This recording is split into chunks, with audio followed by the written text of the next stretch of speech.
تھوڑا سا ہلیں, محنت کریں.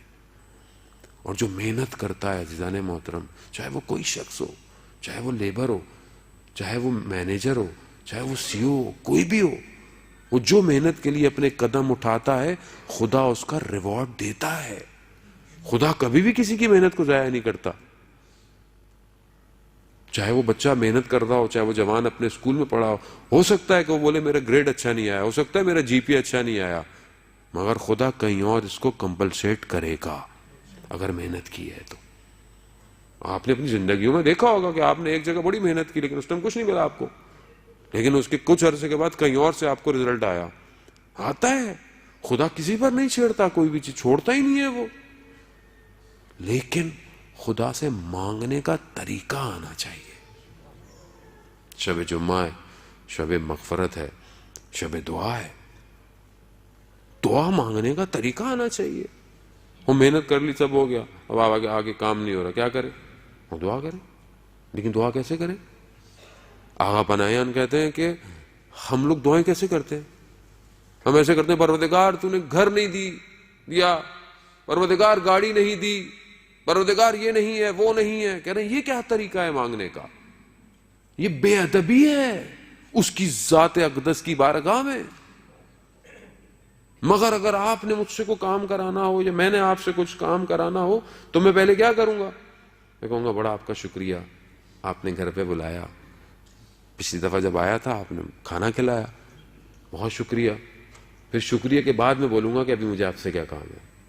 دنیا میں تو میں منہ میرا تھک نہیں رہا اگر کوئی ذرا سی میرا کام کر دے, اور خدا کی بارگاہ میں یہ نہیں ہے وہ نہیں ہے. پہلے انسان یہ تو کہے پروردگار تیرا شکر گزار ہوں, تو نے سالم بدن دیا, تو نے سالم اولاد دی, تو نے آنکھیں دیکھنے کو دیں, تو نے کان سننے کو دیے. وہ کہتے ہیں یہ لسٹ اتنی لمبی ہے کہ اگر تم کہتے رہے تو زندگی یہیں ختم ہو جائے گی.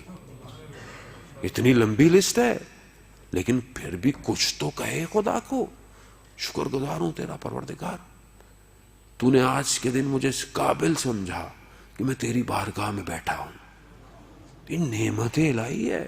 خود اس کی بارگاہ میں چلے جانا اس کا کرم ہے کہ کروڑوں میں سے اس نے آپ کو چنا ہوا ہے کہ آؤ میری بارگاہ میں, آؤ بیٹھو مجھ سے مانگو. پھر اس کے بعد انسان پروردگار, اور وہ بھی عزیزان محترم کیسے مانگے اس سے؟ پروردگار تو جانتا ہے میری ضرورت کیا ہے, مگر یہ بھی تو جانتا ہے کہ میرے لیے فائدے مند کیا ہے.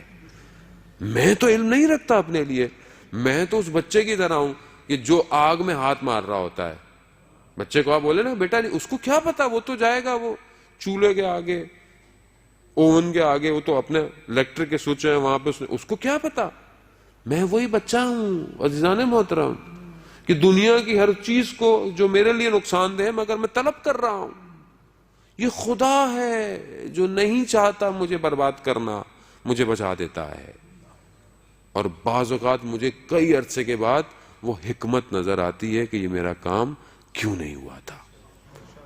یہ اس کا لطف ہے عزیزان محترم. پروردگار قرآن میں کہہ رہا ہے ادعونی استجب لکم, تم مانگو مجھ سے میں تمہیں عنایت کروں گا. مانگو, خود کہہ رہا ہے مانگو, تو کیوں نہیں مانگے مجھ سے؟ علامہ طباطبائی اسی آیت کی ذیل میں جب تفصیل المیزان میں بیان کرتے ہیں, کہتے ہیں روز قیامت میں انسان کو بہت سارے ریوارڈ ملیں گے, اجر ملیں گے. تو انسان پریشان ہو جائے گا کہ یہ کہاں سے آ گیا, یہ تو میں نے عمل نہیں کیا تھا. تو کہا یہ وہ دعائیں ہیں جو تم نے مانگی تھیں مگر پوری نہیں ہوئی, اس کے بدلے میں خدا نے اجر دیا ہے. اللہ اکبر, یا رسول اللہ, یا اللہم صلی علی محمد وآل محمد.